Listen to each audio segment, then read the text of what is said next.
morning, social media. This is Moses Vasquez, your associate pastor here at First Christian Church in Alice. I'm really happy this week. I get the honor to bring the message this week, and we're going to be talking about Abraham, the life of Abraham, and the trials and tribulations that he went through, from the moment he was called out to the all-perfect relationship that he had with his wife Sarah. Of course, I'm being sarcastic. But through all the situations, the focus of this week's sermon is the amount of trust that he had in God, the unwavering trust that he had.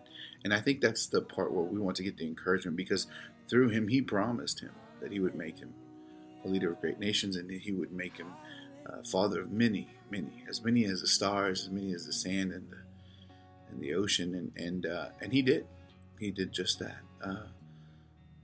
But to pertain to our lives now, I'm sure the struggle was very real with Abraham. There was a lot of hurt, a lot of trials, a lot of tribulations. But a few things that I really wanted to point out about Abraham's life is he really knew how to worship.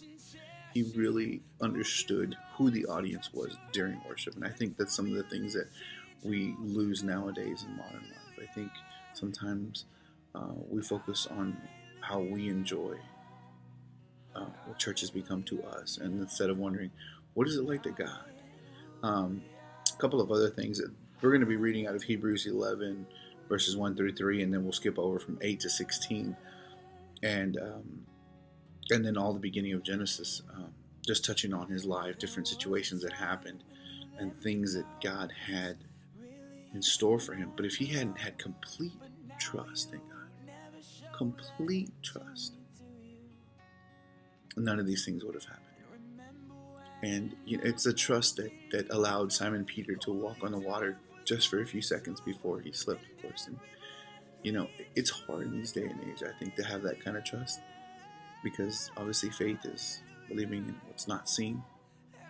But faith is all it takes for our salvation. Faith can move mountains. Faith is all we need. So I encourage you to join us this weekend if you can at the First Christian Church, or go to any church, to tell you the truth. But we'll be studying about Abraham and his descendants, who you and I are, and all the wonderful things that can happen when we put our complete trust in God. God bless you guys. Have a great weekend.